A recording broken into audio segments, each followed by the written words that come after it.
वाञ्छाकल्पतरुभ्यश्च कृपा सिन्धुभ्य एव च पतितानां पावनेभ्यो श्रीवैष्णवेभ्यो नमो नमः। भक्त भक्ति भगवन्त गुरु चतुर नाम वपु एक, इनके पद वंदन किए नाशत विघ्न अनेक। संत सरल चित जगत हित, जानि स्वभाव स्नेह, बाल विनय सुनिकर कृपा, राम चरण रति देह। हरिशरणम अखिल कोटि ब्रह्मांड नायक परात्पर परब्रह्म, भक्तवान छाकल्पतरु भक्तवत्सल, नंदनंदन श्याम सुंदर एवं वृषभानुनंदिनी श्री राधा रानी की महती कृपा करुणा से हम सभी लोग प्रतिदिन शास्त्र की चर्चा के माध्यम से कुछ न कुछ कह सुन करके अपनी वाणी को पवित्र करते हैं। वस्तुतः जीवन का सच्चा लाभ भी इसी में है, नहीं यत परमो लाभो। इसके अतिरिक्त कोई दूसरा लाभ भी जीवन का नहीं है। भगवान के होकर भगवान के लिए भगवान का भजन करना, यही सर्वोत्कृष्ट उपलब्धि है। इससे उत्कृष्ट उपलब्धि कुछ और हो ही नहीं सकती है।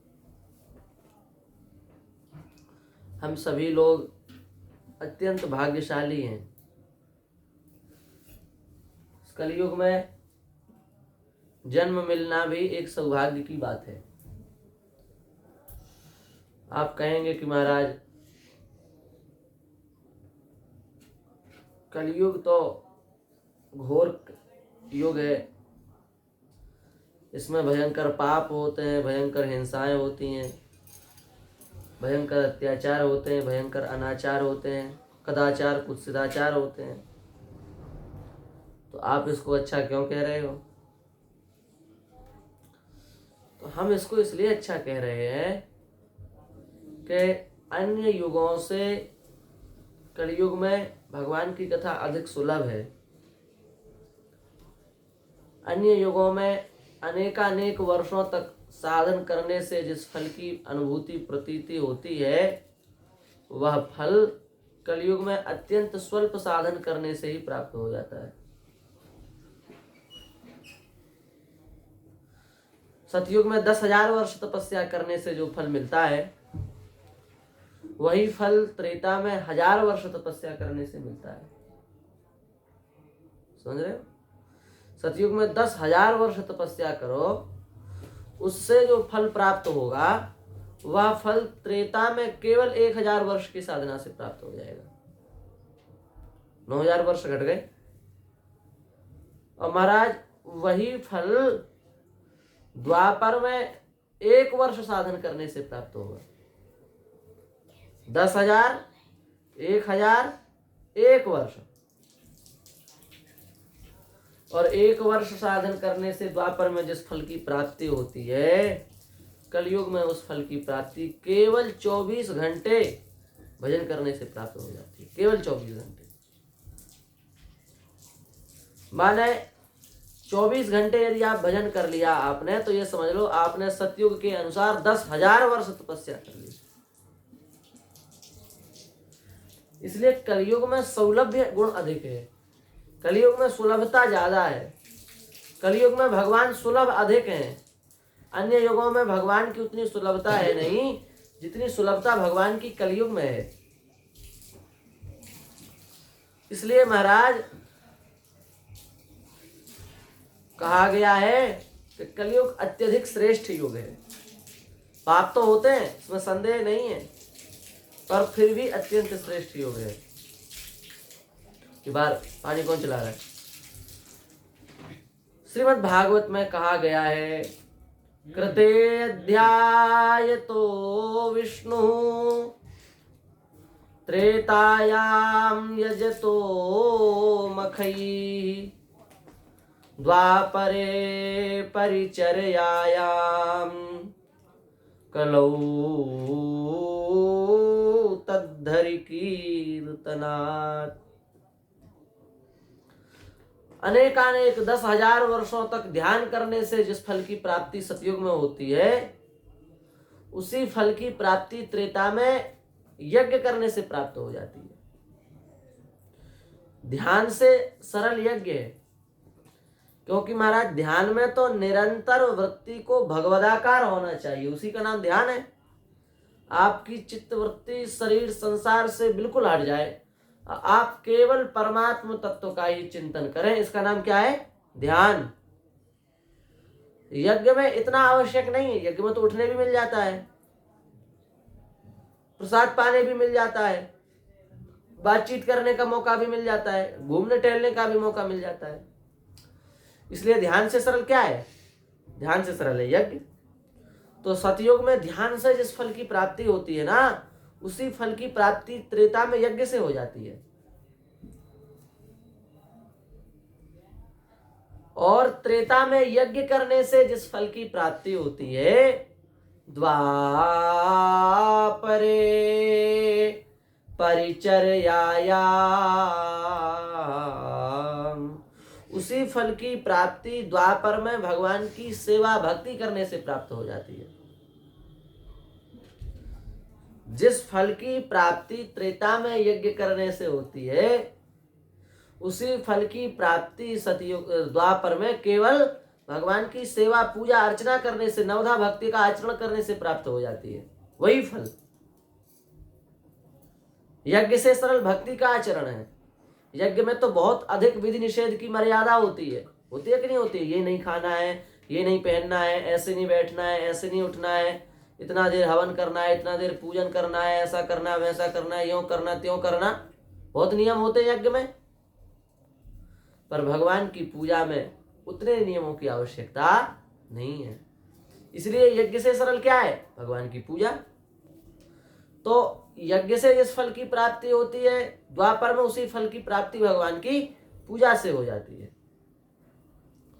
और द्वापर में जिस फल की प्राप्ति भगवान की पूजा से होती है, कलयुग में उस फल की प्राप्ति केवल भगवान के नाम जप से प्राप्त हो जाती है। ये जो आप नाम जप कर रहे हैं ना, इस नाम जप से उसी फल की प्राप्ति होती है जिस फल की प्राप्ति सतयुग में हजारों हजारों वर्ष ध्यान करने से होती है, द्वापर में हजारों हजारों वर्ष भगवान की यज्ञ करने से होती है, हजारों हजारों वर्ष, कई सैकड़ों वर्ष द्वापर में भगवान की पूजा करने से होती है, त्रेता में यज्ञ करने से होती है। ठीक उसी फल की प्राप्ति केवल कलयुग में नाम जप से हो जाती है। इसलिए यह जो नाम जप है ना, ये साधारण नहीं है।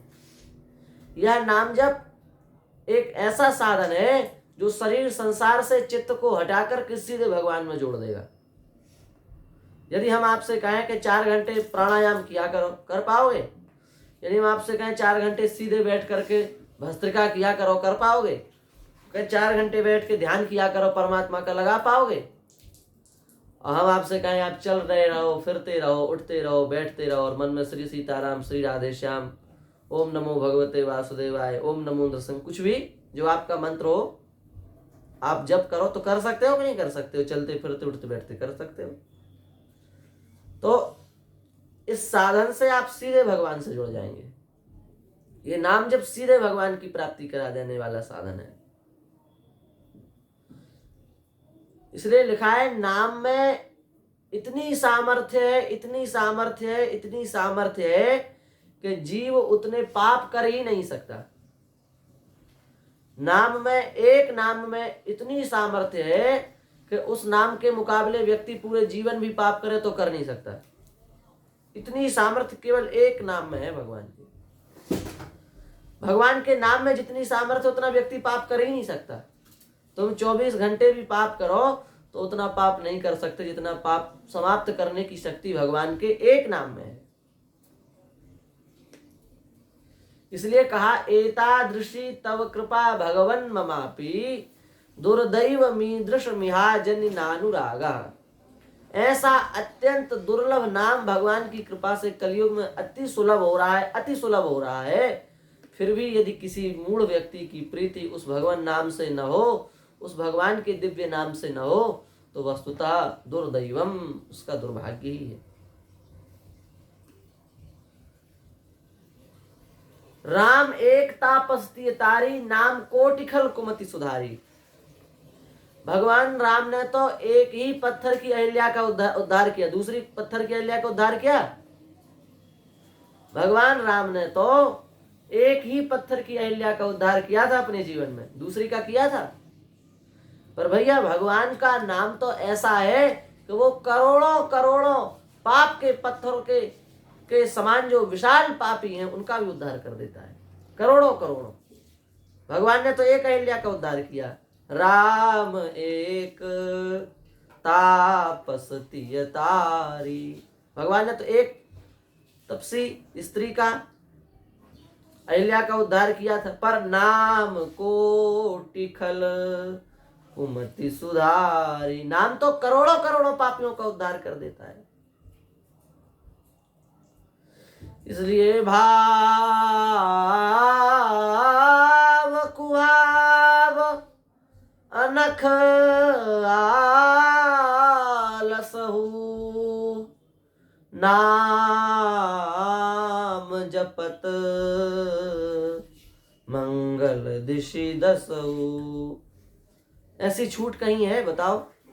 कह रहे हैं आप प्रेम से लो, बिना प्रेम से लो, मन से लो, बिना मन से लो, स्थिर होकर के बैठो चाहे आलसी होकर के बैठो, किसी भी प्रकार से यदि आप नाम जप कर रहे हो तो दिशि दसहु मंगल, तुम्हारा दसों दिशाओं में मंगल होगा। किसी दिशा में ऐसी सामर्थ्य नहीं है कि तुम्हारा कुछ बिगाड़ सके, तुम्हारा कुछ अनिष्ट कर सके। इसलिए महाराज कह दिया कि शुक्र शनिचर सब ग्रह क्षण में हुई हैं तेरे चेरो, जानकीनाथ सहाय करें तो कौन बिगाड़ सके नर मेरो अथवा तेरो। जितने भी नवग्रह हैं, यदि आप अपने चित्त को भगवान को समर्पित कर दें, भगवान के नाम का आप प्रेम पूर्वक जप करने लग जाएं, तो किसी में इतनी सामर्थ्य नहीं है कि आपको बिगाड़ सके, आपका अनिष्ट कर सके। ये किसी में ऐसी सामर्थ्य नहीं है।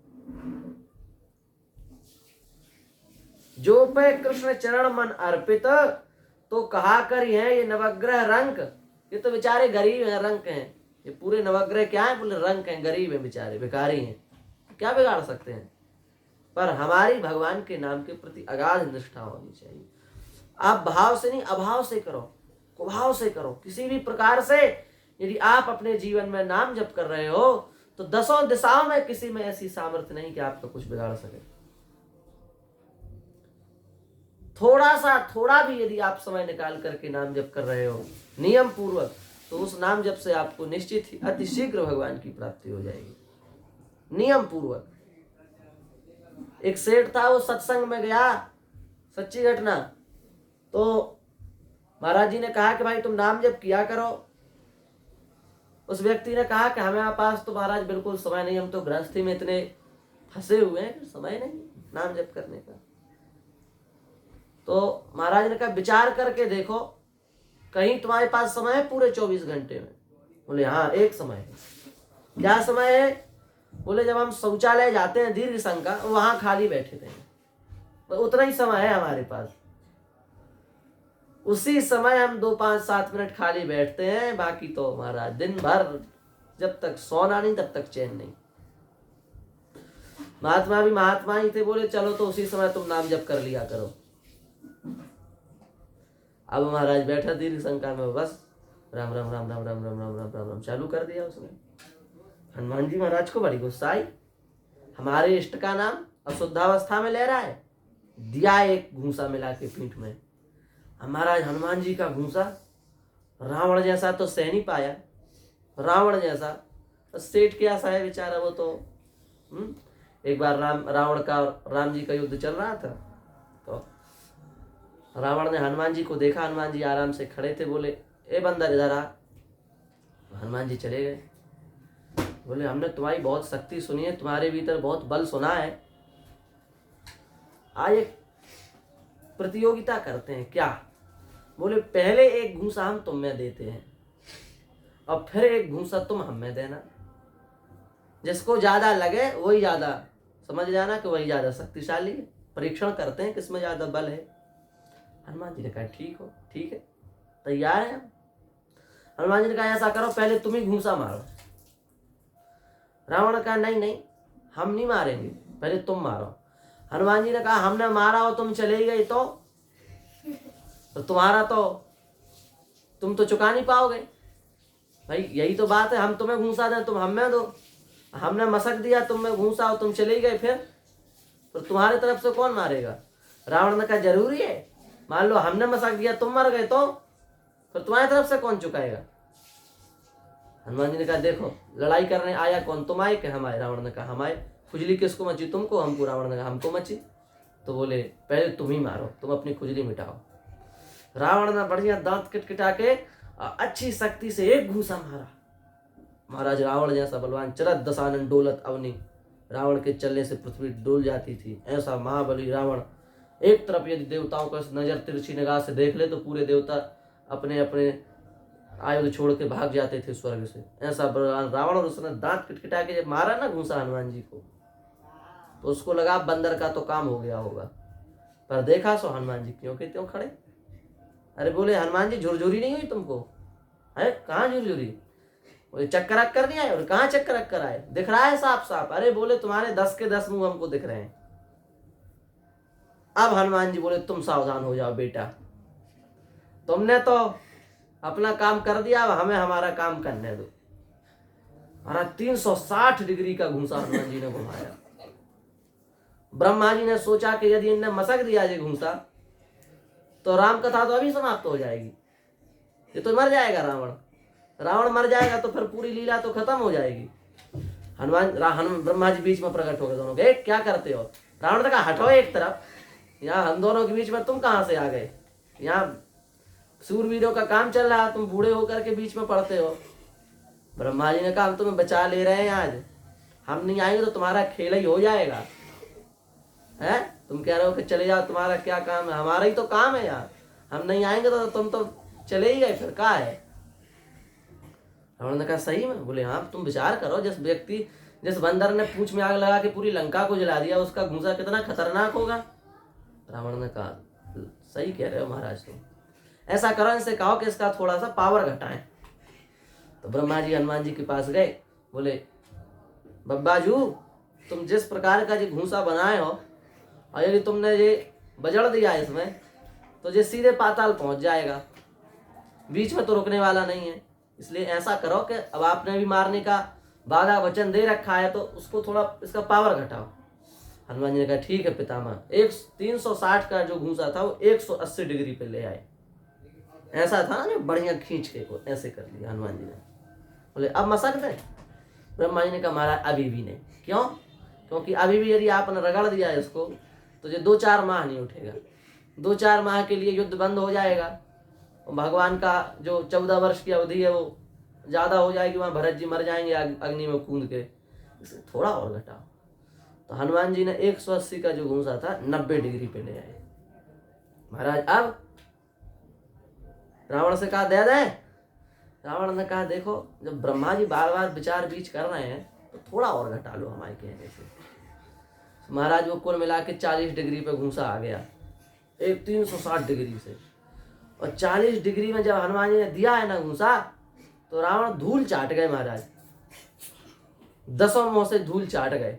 हनुमान जी का जल्दी पानी लेके सीना पे हाथ फेर रहे रावण के, चले तो नहीं गए। रावण ने कहा चिंता मत करो अबे तो बचे हैं।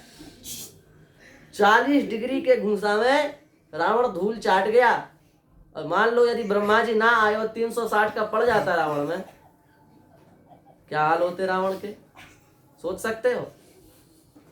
और वही घूंसा महाराज हनुमान जी ने बजड़ दिया उस सेठ में। अब सेठ तो शौचालय में गेट जब तोड़ता पता चलता अटैक आ गया सेठ को। तो भगवान ने विचार किया कि हमारी बदनामी होगी कि बताओ भगवान का नाम लेने वाला मर गया, सेठ अटैक पड़ गया है इसको। तो हनुमान जी का वो जो घूंसा था ना, उसका प्रहार भगवान ने अपने ऊपर ले लिया। इसलिए सेठ को झुरझुरी तो हुई, चक्कर तो आया, पर मरा नहीं महाराज। क्यों? क्योंकि उस घूंसा का जो वेग था वो भगवान ने अपने ऊपर ले लिया। घूंसा दे के हनुमान जी तो चले गए। अब भगवान के यहाँ पहुंचे साकेत धाम में। भगवान ने कहा, हनुमान आज हमारी पीठ में बहुत दर्द हो रहा है। हनुमान जी ने कहा, कैसे सरकार? बोले, आज हमारे सेवक ने हमारे पीठ पे एक घूंसा मार दिया है। किसकी धृष्टता हुई ऐसी? कौन मूर्ख ऐसा है? हमें नाम बताओ, उसकी गर्दन काट देंगे। राम जी ने कहा, सच्ची? सच्ची? बोले, वो आप ही हो। बोले, महाराज हम? कान बंद कर लिया हनुमान जी ने। हम कभी ऐसा कर सकते हैं? बताओ, आपके पीठ पर घूंसा मार दें? तब फिर सरकार ने पूरी बात बताई कि आपने उस सेठ को घूंसा मार दिया बिना विचारे, और यदि उसमें पड़ जाता तो वो तो मर ही जाता। तो फिर उसको बचाने के लिए वो घूंसा हमने अपने ऊपर ले लिया, और अपने ऊपर ले करके बस फिर वही पीड़ा हमको अनुभव में आ रही है। अब तो हनुमान जी के नेत्र भर आए। हनुमान जी ने विचार किया कि देखो भगवान कितने दयालु हैं। शौचालय में भी भगवान का नाम उस सेठ ने लिया तो भगवान ने उसको स्वीकार कर लिया, उसकी विपत्ति अपने ऊपर ले ली। ये भगवान का किसी भी प्रकार से आप नाम ले रहे हैं, भाव पूर्वक ले रहे हैं, कुभाव पूर्वक ले रहे हैं, राग पूर्वक ले रहे हैं, द्वेष पूर्वक ले रहे हैं। कंस ने तो दिन भर कृष्ण कृष्ण किया, द्वेष पूर्वक किया, उसका भी कल्याण हो गया महाराज। मारीच में पत्रे पत्रे च पश्यामि चीर कृष्णाजिनाम्बरम, उसको पत्ते पत्ते में राम जी दिखते थे। उसने भी द्वेष पूर्वक ही भगवान का चिंतन किया, उसको भी भगवान का दिव्य धाम प्राप्त हो गया। किसी भी प्रकार से यदि आप नाम जप कर रहे हैं, आपने कितने भी पाप क्यों न किए हो, पर यदि आप नाम जप से जुड़े हैं, नाम जप कर रहे हैं, नाम जप में लगे हैं और जीवन भर नाम जप करने का आपका निश्चय है, तो निश्चित समझो नाम जपत मंगल दिशि दसहु, दसों दिशाओं में आपका मंगल होगा। यमराज की सामर्थ्य नहीं कि आपका हिसाब किताब कर सके। दो भाई थे, एक भाई बहुत संत सेवी था, एक भाई बिल्कुल संत सेवी नहीं था। तो बड़ा वाला भाई संत सेवी नहीं था, छोटा वाला संत सेवी था। तो छोटा वाला संतों को बुलाता रहता था अपने यहाँ, बड़ा भाई बड़ा विरोध करता था। बोले, जब तुम बुलाया करो ना ये सब ढोंग धतूरे वाले बाबा, ये दाढ़ी मूछ वाले, लोटा लंगोटा वाले, तो पहले हमको बाहर भेज दिया करो, तब इनको बुलाया करो। हमको इनको देख के चिड़ होती, हमने एक आध की दाढ़ी मूछ उखाड़ दी तो फिर अभी लफड़ा बन जाएगा। ठीक है, छोटे भाई ने कहा जैसी इच्छा आपकी। तो बड़े वाले को भेज दिया करता, वो छोटे संतों की सेवा करता। तो संतों ने कहा कि तुम अकेले? बोले, नहीं महाराज हम दो भाई हैं। तो बड़े वाले कहाँ हैं? भगत जी, बड़े भगत तो दिख नहीं रहे। अरे बोले, भगत नहीं कसाई है, हमने उसको बाहर भेज रखा है, अभी आ जाएगा तो बहुत भला बुरा कहेगा, बुलाओ तुम उसको। बुलाया। बोले, तुम राम जी का नाम नहीं लेते? उसने कहा, कौन राम? हम नहीं जानते किसी राम को, हम नहीं लेते किसी का नाम। एक तू सच्चा, एक तेरा नाम सच्चा, हम कुछ नहीं मानते, किसी परमात्मा को हम नहीं जानते, न किसी राम का हम नाम लेते हैं और न हम किसी के भक्त हैं। अब महाराज उसने क्रोध पूर्वक राम नाम लिया ना 3-4 बार। हम किसी राम को नहीं जानते, हम किसी राम का नाम नहीं लेते, हम किसी राम के भगत नहीं है। उतना ही उसने जिंदगी में राम कहा 3-4 बार, वो भी क्रोध में, द्वेष में। अब महाराज वो मरा तो यमलोक में चित्रगुप्त पहुंच गए। चित्रगुप्त अपने यहाँ भी चित्रगुप्त है, भगवान की कृपा से उधर भी है। दाएं पे चित्र और बाएं पे गुप्त। चित्रावसो स्वस्तिते पारमसी, चित्रगुप्त रहते हैं दाएं बाएं कंधे पर। गया महाराज वहां, चित्रगुप्त से पूछा यमराज ने, क्या हिसाब किताब है? चित्रगुप्त ने ऐनक लगा के, चश्मा लगा के पढ़ा। बोले, हाँ महाराज सब दिख गया। क्या है? बोले, उसने जीवन में पाप ही पाप किए, भगवान की निंदा ही निंदा की है, कुछ पुण्य कभी कुछ नहीं, दान कुछ नहीं, धर्म कुछ नहीं, कुछ किया है? बोले, हाँ थोड़ा सा है। क्या?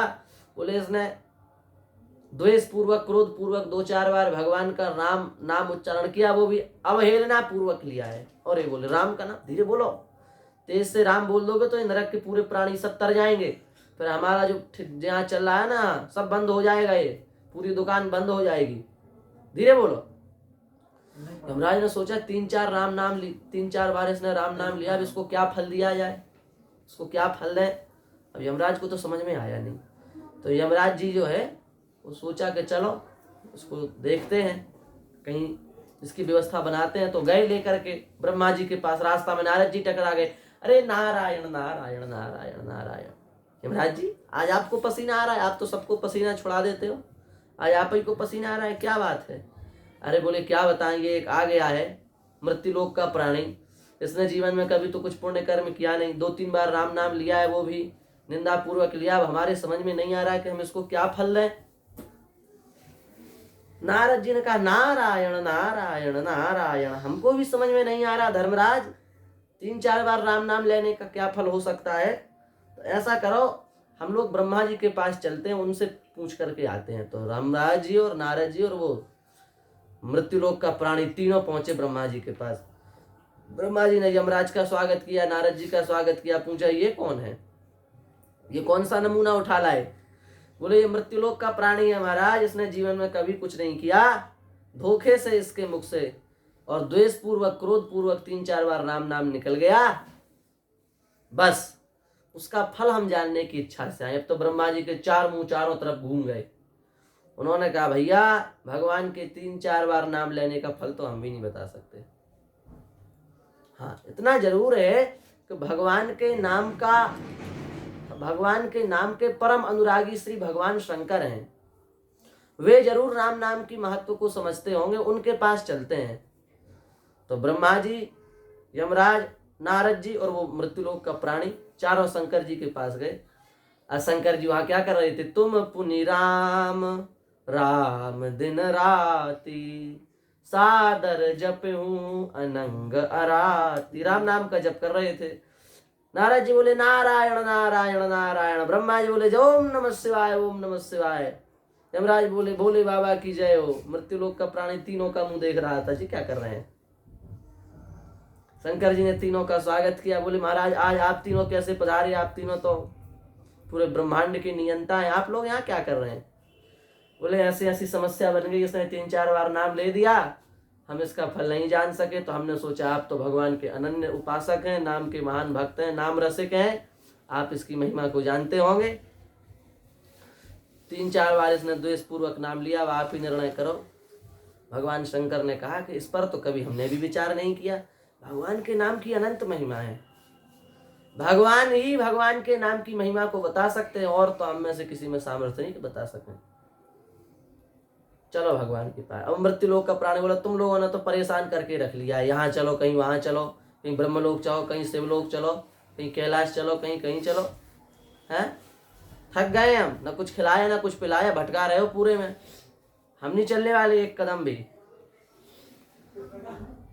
छोड़ दो हमको, जाएंगे हम नहीं जाएंगे कहीं भी। महाराज विचार किया कि ऐसे कैसे छोड़ दें, यमराज का काम है विधान दंड देने का और उसको सही करने का, ऐसे कैसे बीच में किसी को छोड़ सकते हैं। तो अब इसको ले तो चलना पड़ेगा भगवान के यहाँ, कैसे भी ले जाए। बोले भैया तुम कैसे जाओगे, बोले हम पालकी में बैठ के जाएंगे, और पालकी में भी किसी दूसरे के साथ नहीं, तुम ही लोग कंधे पर ढोगे हमको तभी जाएंगे, कहारों के हाथों से नहीं जाने वाले हम, आप लोग ढो तो जाएंगे। अब ले तो जाना है, तो भैया एक तरफ लगे ब्रह्मा जी, एक तरफ लग गए शंकर जी, एक तरफ लग गए नारद जी, एक तरफ लग गए यमराज जी। अब चारों चले, नारद जी कहे नारायण नारायण नारायण नारायण, ब्रह्मा बाबा पसीना दे रहे हैं, शंकर भगवान अपनी डमरू बजा रहे हैं, खास से जा रहे हैं। यमराज क्या है, यमराज तो अब अंदर ही अंदर गुस्सा है यमराज के ऊपर, क्या करे, अपना डंडा लेके चले जा रहे हैं पीछे पीछे, एक तरफ वो भी कंधा लगाए हैं महाराज, चारों जा रहे हैं।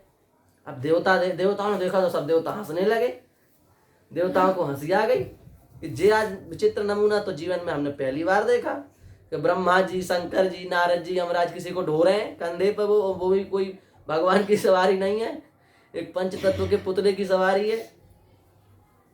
महाराज विष्णु लोक पहुंचे, पट बंद थे तो उन्होंने सोचा कि जब तक बंद है तब तक उठा लें, काहे को ढोएं। बोले उतारना नहीं, चढ़ा के रखो हमको, उतार मत देना धोखे से, हम अभी फिर यहां से अंदर नहीं आएंगे, नहीं तो हम। द्वारपाल ने भगवान को जाकर के सूचना दी कि ये सब पधारे हैं, भगवान ने अंदर बुलाया, अंदर गए महाराज। भगवान ने कहा कि ब्रह्मा जी आज आप कैसे आए, और भगवान शिव भी आए हैं, क्या पृथ्वी पर कुछ व्यवस्था बिगड़ रही है, क्या मृत्युलोक में राक्षसों का आतंक दोबारा चालू हो गया। अरे बोले मृत्युलोक में नहीं चालू हुआ, राक्षस यही आतंक कर रहा है आके, मृत्युलोक में आतंक नहीं हो रहा है, ये आतंक ब्रह्म विष्णु लोक, ये ब्रह्मलोक में आतंक हुआ है, ये यमलोक में हुआ है, ये शंकर जी के लोक में हुआ है। ये आतंक पूरे में ऊपर ही ऊपर फैल रहा है, नीचे तो शांति है। क्या आतंक फैल रहा है? ये बोले एक मृत्युलोक का प्राणी आ गया है, उसने 2-4 बार क्या आपका नाम ले दिया, उसके फल का हम लोग निर्णय ही नहीं कर पा रहे। यमराज के पास गया, यमराज नारद जी के पास आए, नारद जी मेरे पास आ गए, मैं भगवान शिव के पास गया, पर निर्णय नहीं हो पाया, तब हम सब आपके पास आए। अब आप ही निर्णय कर दो कि आपके नाम का फल क्या हो सकता है। भगवान हंसने लगे। भगवान ने कहा, हे ब्रह्मा जी, वस्तुतः यथार्थ रूप से अपने नाम के महिमा को तो मैं स्वयं भी नहीं जानता। भगवान कह रहे हैं, कहूँ कहाँ लगी नाम बड़ाई, राम न सकहीं नाम गुण गाई। कहूँ कहाँ लगी नाम बड़ाई, राम न सकहीं नाम गुण गाई। हे ब्रह्मा जी, हम स्वयं भी अपने नाम की महिमा को समझने में असक्षम है, असफल है, नहीं जानते हम। पर एक बात जानते हैं। क्या? बोले, हे ब्रह्मा जी, आप स्वयं विचार करो। जिस व्यक्ति ने धर्मराज के दर्शन कर लिए हों, जिस व्यक्ति ने स्वयं परम वैष्णव भगवान श्री नारद जी के प्रत्यक्ष दर्शन कर लिए हों, जिस व्यक्ति ने अपने इसी शरीर से ब्रह्मलोक के दर्शन कर लिए हों, ब्रह्मा जी के दर्शन कर लिए हों, जिस व्यक्ति ने अपने इसी शरीर से साक्षात भगवान शिव के कैलाश पर्वत का दर्शन कर लिया हो, भगवान शिव का दर्शन कर लिया हो, और कहाँ तक कहें, जिस व्यक्ति को आप चारों लोगों ने ढोया और हमारे पास तक लाए, और जो जीव साक्षात हमारा दर्शन कर रहा है, बड़े बड़े अमलात्मा विमलात्मा तपपूतांतःकरण विचक्षण महात्माओं को भी हमारा दर्शन दुर्लभ है। देवा अप्यस्य रूपस्य नित्यम दर्शन कांक्षिणः, बड़े बड़े देवता भी हमारे दर्शन के लिए तरसते हैं, पर वह मेरा अगम्य अमोघ दुर्लभ दर्शन भी इसको सुलभ हो गया। इससे बढ़कर के और नाम की महिमा क्या हो सकती है? इतना तो हम जान सकते हैं, पर अब आप इससे ऊपर नाम की महिमा के विषय में पूछो तो हम भी कहने में असमर्थ हैं। करोड़ों करोड़ों सरस्वती, करोड़ों करोड़ों शेषनाग अपने हजारों हजारों जिह्वाओं से भी भगवान के नाम की महिमा का वर्णन करें तो वे भगवान के नाम की महिमा का वर्णन नहीं कर सकते। श्रीमद् भागवत के परम पुराणोक्त महात्म्य में इस बात को भगवान व्यास निरूपित कर रहे हैं। वो कह रहे हैं, यद दर्शनं च विनिहन्त्य शुभानि सद्यश्रेयस्तनोति वधुक्कदवार्दितानां निःशेष शेष मुख गीत कथैक पाना प्रेम प्रकाश कृतये शरणं गतोऽस्मि। ये है महाराज। इसलिए कलयुग में तो हमारी मानो तो अन्य सभी साधन व्यर्थ हैं। साधनम भस्मतांगतम, समस्त साधन व्यर्थ हो गए। तो अब हमें अपने कल्याण के लिए क्या करना चाहिए? तो श्री तुलसीदास जी की बात मान लो। अल्प तो अवधि जीव तामै बहु सोच पोच, करिबे को बहु काम काह काह कीजिए। पारना पुराणन को वेदन हूँ को अंत नाही, वाणी तो अनेक चित्त कहाँ कहाँ दीजिए। अल्प जीव है भैया, कितना जीव है? 100 वर्ष की आयु है, उसमें भी 50 वर्ष सोने में व्यतीत हो जाते हैं। 50 वर्ष बचे तो उसके 20 वर्ष हैं बढ़िया बढ़िया बातें हो रही, बड़ी बड़ी बातें हो रही, इसी को कहने सुनने में बीत जाते हैं शुरू के 20 साल, और बाद के 20 साल खांसते खकारते और डंडी ले लेके चलने में चले जाते हैं। बीच के 10 साल बचे के नहीं? ये 10 साल भी महाराज इतने प्रपंच आते हैं इस 10 साल के बीच में कि वो भी समाप्त हो जाते हैं, भजन होता ही नहीं है। इसलिए समय बहुत कम है, उसमें भी बहुत झंझट है, करने के लिए बहुत सारे काम हैं। तुम इंजीनियर बन जाओ, जज बन जाओ, कलेक्टर बन जाओ, प्रोफेसर बन जाओ, कुछ भी बन जाओ, कहाँ कीजिए, पर क्या क्या कर सकते हो? एक से दूसरा काम कर सकते हो। कलेक्टर बन जाओगे, जज नहीं बन पाओगे, जज बन जाओगे तो मुख्यमंत्री नहीं बन पाओगे। कहाँ कीजिए? तो बोले चलो कुछ पढ़ लेते। अरे बोले कब तक पढ़ोगे? पारना पुराणन को, पुराणों का भी अंत नहीं। 18 पुराण फिर उन 18 पुराणों के 18 उपपुराण, फिर उन 18 उपपुराणों के भी 18 उपपुराण, 56 तो यही हो गए। कहां तक पढ़ोगे? वेदों का भी अंत नहीं है महाराज, 1100 से ऊपर वेदों की शाखाएं थी पहले। वाणियां भी अनेक हैं, काव्य भी अनेक हैं। कहां चित्त दोगे, क्या करोगे? तो बोले क्या करें, कुछ तो बताओ। तो तुलसीदास जी अपने जीवन का अंतिम, तुलसीदास जी मरते समय, भगवत धाम जाते समय इस बात को कह रहे हैं, बातन में एक बात तुलसी बताए जात। बातन में एक बात, 100 बातों की एक बात तुलसी बताए जात। तुलसीदास जी अब बता के जा रहे हैं क्या?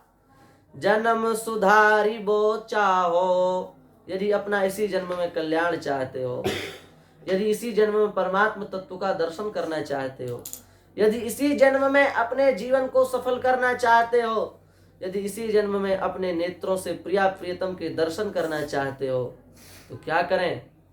बातन में एक बात तुलसी बताए जात, जन्म सुधारी वो चाहो तो श्री राम नाम लीजिए। यदि अपने जन्म को सुधारना चाहते हो तो श्री राम नाम लीजिए, भगवान के नाम में लग जाओ। हम कहते हैं युग बहुत खराब है, युग बहुत खराब है। अरे भैया, ये युग सबसे अच्छा है, सबसे अच्छा युग है, इससे श्रेष्ठ युग कोई है ही नहीं।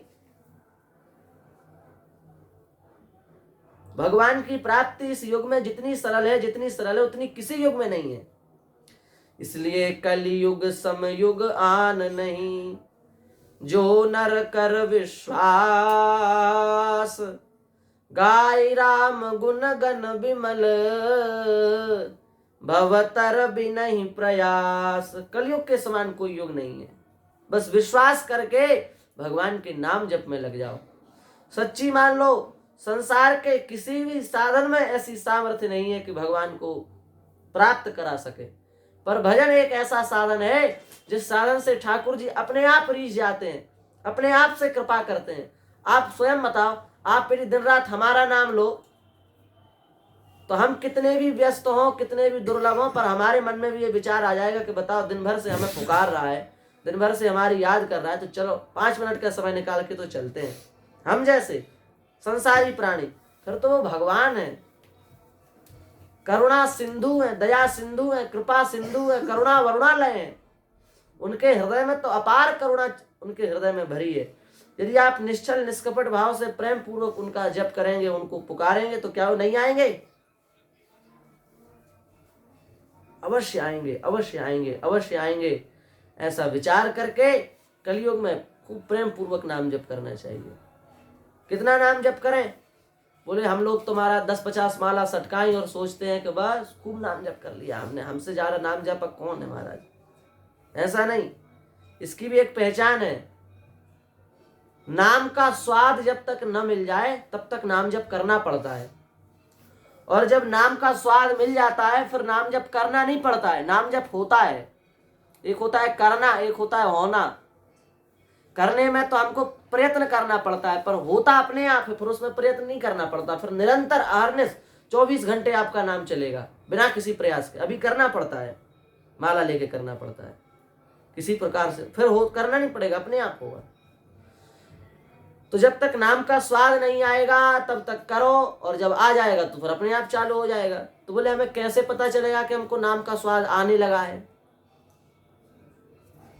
ध्यान से समझ लो, नाम का स्वाद आने की पहचान क्या है? रोम रोम जब रग रग बोले, तब कछु स्वाद नाम को पावे। जब तुम्हारा रोम रोम, तुम्हारा रग रग, तुम्हारे रोम रोम से नाम चलने लगे, तुम्हारे रग रग से नाम चलने लगे, तुम्हारा प्रत्येक रोया भगवान का नाम का उच्चारण करे, तब समझ लो कि अब हमको नाम का स्वाद मिलने लगा है। तब समझ लो कि अब हमारा नाम, हमें नाम का रस मिलने लगा है। जब तुम्हारा रोम रोम, केवल जिह्वा नहीं, रोम रोम तुम्हारा नाम बोले। अब कहीं कहीं ऐसा होता? बिल्कुल होता है। चोखा मेला जी की हड्डियां खोद के निकाली थी महाराज। कई लोग काम कर रहे थे, चोखा मेला जी एक काम करने वाले कारीगर थे, और अचानक घर गिरा, सबकी हड्डियां उसमें दब के सब मर गए। महाराज पहचान डीएनए कराया गया सबका, किसकी कौन सी हड्डी है, किसका कौन कचूमा है, पता तो पड़े। जब चोखा मेला जी की बारी आई तो लोगों ने कहा कि इनका डीएनए करने की जरूरत नहीं है, इनकी हड्डियों को कान में लगाओगे तो हड्डियों में से राम राम प्रकट हो जाएगा, हड्डियां राम राम बोलेंगी। तो चोखा मेला जी की हड्डियों को जब कान में लगाया गया तो राम राम राम राम राम राम, मरने के बाद उनकी हड्डियां बोल रही थी महाराज, मरने के बाद हड्डियां बोल रही थी। अब विचार करो कैसा नाम जप किया होगा। नामदेव जी महाराज जो कंडे बनाते थे ना, उन कंडों पे से एक बार लड़ाई हो गई, एक दूसरे व्यक्ति भी कंडे बनाते थे, नामदेव जी भी कंडे बनाते थे, तो दोनों के कंडे पास पास बनाते थे। तो उस व्यक्ति ने कहा कि ये कंडे भी हमारे हैं। तो नामदेव जी के साथ जो लोग रहते थे उन्होंने कहा कि अरे मूर्ख, कैसी बात करता है, नामदेव जी के कंडे तो अलग हैं, अलग पहचान। अरे बोले क्या वो कुछ अलग से बनते हैं क्या, गाय के गोबर के तो वो भी हैं। बोले हैं तो गाय के गोबर के, पर नामदेव जी के कंडे को कान में लगाओगे तो नामदेव जी के कंडों से विट्ठल विट्ठल की ध्वनि आएगी। जब लगाया गया तो नामदेव जी के कंडे भगवान का नाम ले रहे थे, कंडे।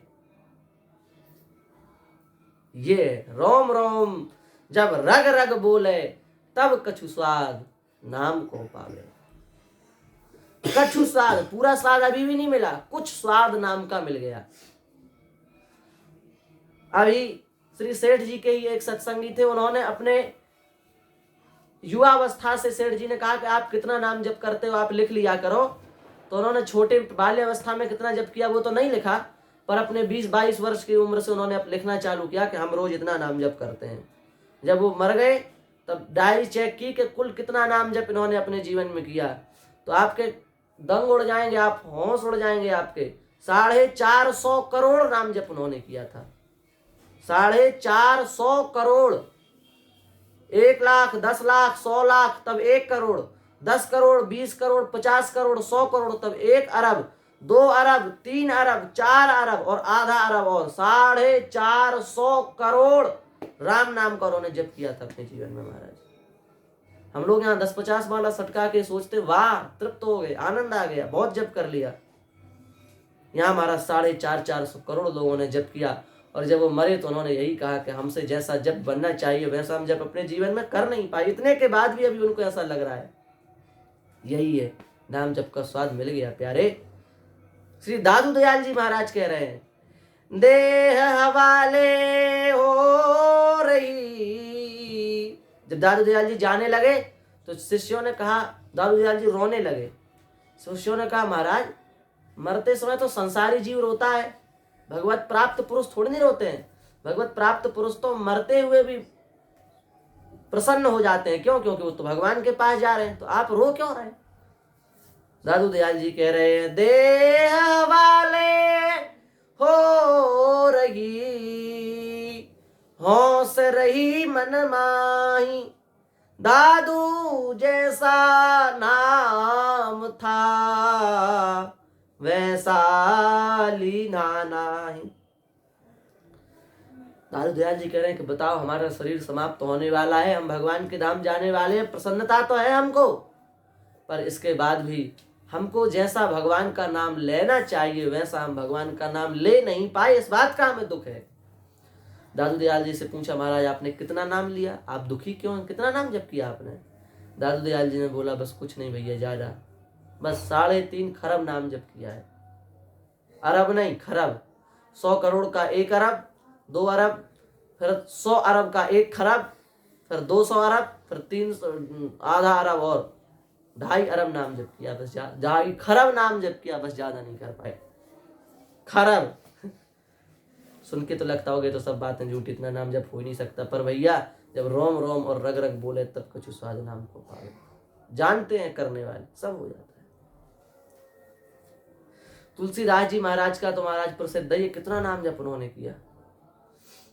हमको अभी संख्या पूरी ध्यान नहीं है, पर 7 जहाज नाम जप उन्होंने लिख करके लिखा था। 7 जहाज नाम जप लिखा था, केवल 7 जहाजें भर गई थी, इतना नाम जप लिखा था उन्होंने। लिखा था, जपा नहीं था, लिखा था। जपा कितना होगा विचार, जहाज कितनी बड़ी होती है।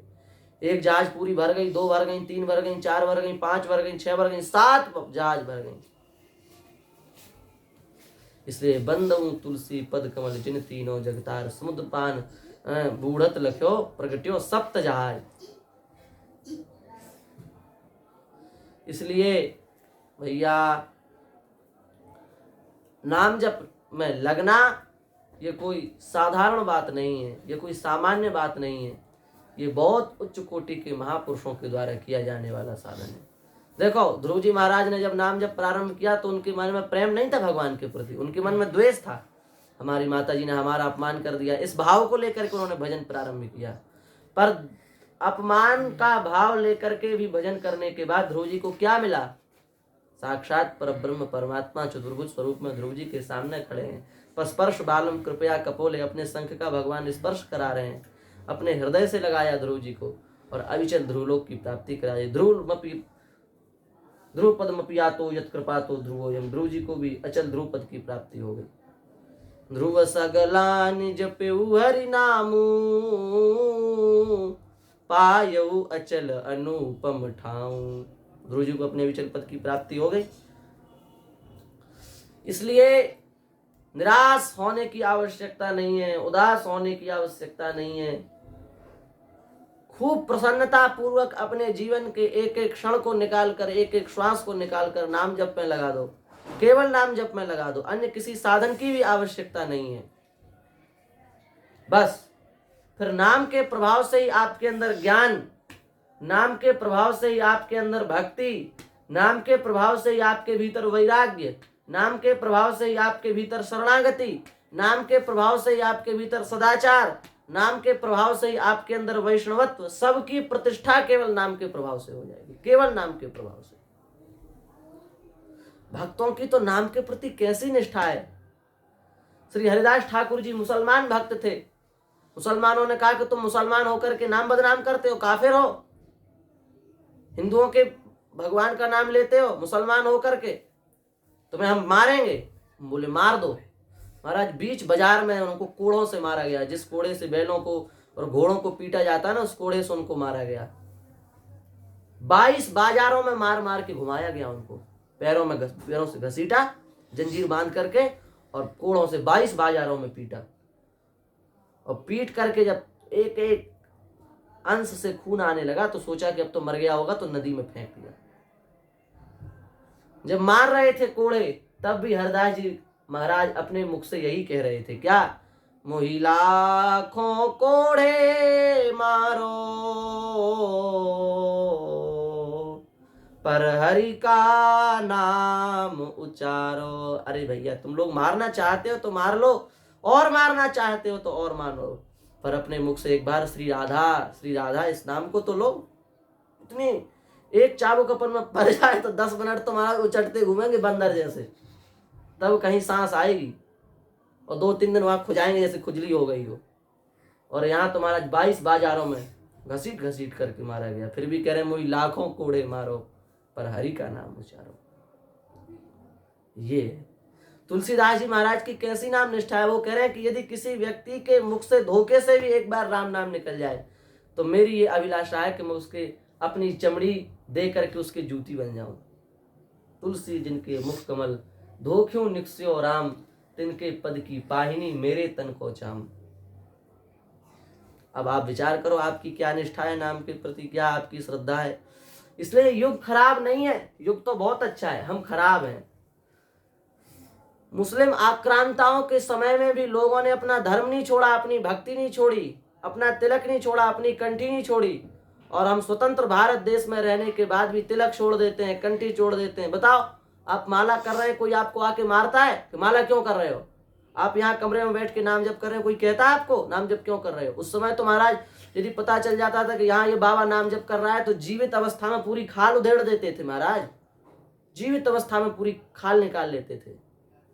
उसके जो स्त्री होते थे, बच्चे होते थे, उनको आकाश में उछाल उछाल करके तलवार भोंक देते थे उनके हृदय में।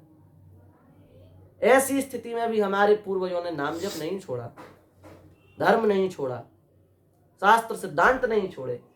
हम लोग ऐसे बढ़िया समय हमको मिला है भगवान की कृपा से और हम इस सुलभ समय को भी व्यर्थ कर रहे हैं फालतू की बातों में। अलम विषय वार्तया नरककोटि विभत्सया। इतना अच्छा समय नहीं मिलने वाला। धीरे धीरे गोवर्धन पर्वत लुप्त हो जाएंगे, यमुना जी लुप्त होने ही वाली हैं, गंगा जी भी लुप्त प्राय हैं, समस्त नदियां लुप्त हो जाएंगी, गंगा जी लुप्त हो जाएंगी, पर्वत लुप्त हो जाएंगे, तुलसी माता लुप्त हो जाएंगे, शालिग्राम जी लुप्त हो जाएंगे। ऐसा विकराल समय आगे आने वाला है। किस दिन की प्रतीक्षा में बैठे हो? कब भजन प्रारंभ करोगे?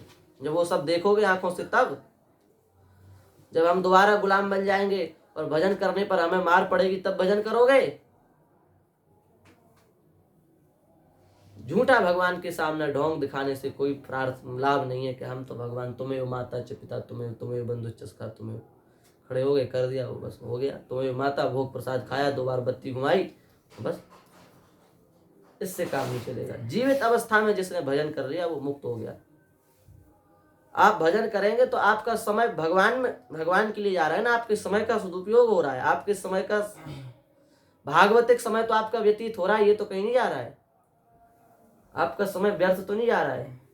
महाराज लिखा है शास्त्रों में कि जो भगवत चर्चा को छोड़ करके अथवा आवश्यक चर्चा को छोड़ करके अन्य चर्चाएं करता है जो आवश्यक नहीं है, उन चर्चाओं को यदि वो अपनी वाणी से करता है तो वो अगले जन्म में महाराज गूंगा हो जाता है, वही गूंगा बनता है। भगवान कहते हैं कि तुमने बहुत मुंह चलाया है, अब लो शांत बैठो, गूंगा कर देते हैं। इसलिए जितनी आवश्यक वार्ता उतनी करनी चाहिए, जितने आवश्यक काम उतना बोलना चाहिए, और नहीं तो भगवान का नाम जप करना चाहिए। और ज्यादा मुंह चलाया तो अगली बार पक्का है गूंगा बन जाओगे। गूंगा तो गूंगा ही है, क्या है गूंगा? तो गूंगा बनने का काम क्यों करो? अपनी वाणी का सदुपयोग करो। वाणी गुणानु कथने श्रवणु कथायाम। हरिश्चंद्र उसका तुमने चरित्र पढ़ा अम्बरीश जी का?